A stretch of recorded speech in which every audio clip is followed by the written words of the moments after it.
হরি ওম তৎসৎ। হরি ওম তৎসৎ। আশা করি সবাই ভালো আছেন। তা এবার আজকে যে ভিডিওটা করছি সেটা হচ্ছে যে অনেকেই আমাকে প্রশ্ন করেন। তো প্রশ্নগুলো কি হয়, আবেগে করেন। মানে এই প্রশ্নের উত্তর ওনাকে খুশি করে না বা উত্তরটা নিয়ে উনি প্রাজ্ঞ হন না। মানে একটা প্রশ্ন করতে হয়, করছেন।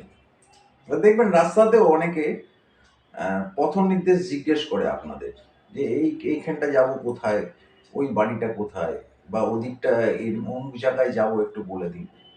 আপনি বললেন তো, মানে ডিটেলস বললেন, পুঙ্খানুপুঙ্খ বললেন, পুঙ্খানুপুঙ্খভাবে, কিন্তু ও কিছুটা গিয়েই দেখবেন আরেকজনকে জিজ্ঞেস করছে। মানে ও পুরোটা শোনেনি বা সেভ করেনি।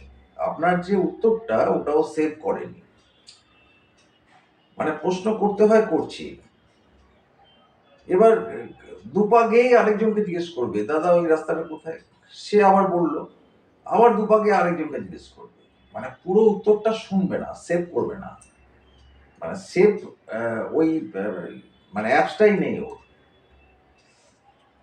এবার ব্যাপার হচ্ছে তাই, তো কিছু মানুষ প্রশ্ন করে, তা আমি আর উত্তরটা দিই না, কারণ আমি যখন উত্তর দেবো তাকে, সেই উত্তরটা সে নেবে না, সে আবার আরেকজনকে প্রশ্ন করবে। মানে এটাই তার বিনোদন। তো ফলে আমি করি কি, মানুষের প্রশ্নগুলোকে উত্তরটা ভিডিও দিই। তা এক ভদ্রলোক আমাকে প্রশ্ন করলেন যে মন্ত্র যদি ভুল উচ্চারণ হয়, ভদ্রলোক কিন্তু সেলিব্রিটি, মানে সাধারণ লোক না। তা উনি আমায় প্রশ্ন করলেন যে মন্ত্র যদি ভুল উচ্চারণ হয় তাতে কি পাপ হবে? তা আমি বললাম যে দেখুন, মন্ত্রে কিন্তু তাকে পাওয়া যায় না। পাওয়া যায় মানে ভক্তিতে, জ্ঞানে, ভালোবাসায়। মীরা কিন্তু শ্রীকৃষ্ণকে ভালোবাসায় পেয়েছিল, রাধাও পেয়েছিল তাই, রুক্মিণী পেয়েছিল ভাগ্যে। তা ব্যাপারটা এইটা, মন্ত্রে ঈশ্বরকে পাওয়া যায় না, ঈশ্বরকে পাওয়া যায় ভালোবাসায়। বিনা প্রেম সে নেহি মিলে নন্দলালা, মীরার ভজন। তা ব্যাপারটা এখানে। এবার মন্ত্র তাহলে কি কাজ, মন্ত্রের কাজ কি? মন্ত্র যদি ভুলভাল বলেন তাতে কোনো অসুবিধা নেই। কারণ দেখবেন একটা বাচ্চা, সে যখন আস্তে আস্তে কথা বলতে শেখে, হয়তো বাবাকে দেখে বা বলল, হ্যাঁ, বাবা কিন্তু বুঝতে পারলো যে ও বাবা বলছে, তো ওর বাবা তখন মাকে বলছে, ওই দেখো বাবা বলছে, বাবা বলছে। মানে ও তখন অর্ধেকটা বলে, কিন্তু তাতে কিন্তু আমরা বুঝতে পারি যে ও কি বলতে চাইছে। মা যাব মানে মায়ের কাছে যাব। তো ফলে মন্ত্র যদি আপনার মানে একটু এদিক ওদিক হয়, ওটা কোনো অসুবিধে নেই। কিন্তু মন্ত্র যদি ঠিক হয়, তাহলে মন্ত্রের কাজটা কি? এবং মন্ত্রের আমরা যেটা জানি, মন্ত্র মানে হচ্ছে চিত্ত শুদ্ধি বা দেহ শুদ্ধি। মন্ত্র কিন্তু কাজটা অন্য। মন্ত্র হচ্ছে ভাইব্রেশন। আমি ধরুন একটা মন্ত্র বলছি, সেই মন্ত্রটা যদি ঠিক হয় এবং তার উচ্চারণ যদি ঠিক হয়, তাতে হয় কি, প্রকৃতিতেও একটা ভাইব্রেশন হয়। যেমন আপনি স্টেজ থেকে একটা পূজা পর্যায়ের গান গাইছেন, অনেক দূরে দর্শক বসে আছে, স্টেজটা অনেক বড়, তো দর্শকরা কিন্তু সেই ভাবটা নিয়েছে। এই যে রেডিয়েশনটা গেল ভক্তদের মধ্যে, যে ভক্তিগীতি গাইছে, কীর্তন হচ্ছে, মানুষ কাঁদছে অনেক দূরে বসে, কীর্তন যে গাইছে তার পাশে বসে নয়। তাই এই রেডিয়েশনটা যায়। আর মন্ত্রের বৈজ্ঞানিক ভিত্তি হচ্ছে, যেটা আমরা জানি, সেটা হচ্ছে যে দেহের তরঙ্গকে ভাইব্রেট করে, আমাদের নার্ভগুলোকে ভাইব্রেট করে। কিরকম? এখন তো চায়না যন্ত্র বেরিয়েছে, ভাইব্রেশন মেশিন। সেই মেশিনগুলো চায়নার সব বার করেছে, ওটা আপনার ওই যে কোনো জায়গায় ভাইব্রেট করা যায়। কিন্তু আগে তো এগুলো ছিল না। আগে আমরা করতাম কি, ওই যোগ যোগ করতো, যোগা যারা করে বা যোগী যারা, তারা মন্ত্র দিয়ে শরীরটাকে ভাইব্রেট করে। যেমন আমি বলছি আপনাকে সাধারণ একটা, ওম। ওমটা আরম্ভ হচ্ছে এখান থেকে, নাভি থেকে। এই যে ওম হলো, ও যখন শুরু করলেন এইখানটা ভাইব্রেট হচ্ছে। এবার ওম যখন আপনি আনছেন, এই ভাইব্রেট হতে হতে এটা ভাইব্রেট হচ্ছে, দিয়ে ওমটা শেষ হচ্ছে ময়ে। এবার ম যখন আসছে তখন টোটাল ব্রেনটা ভাইব্রেট হচ্ছে।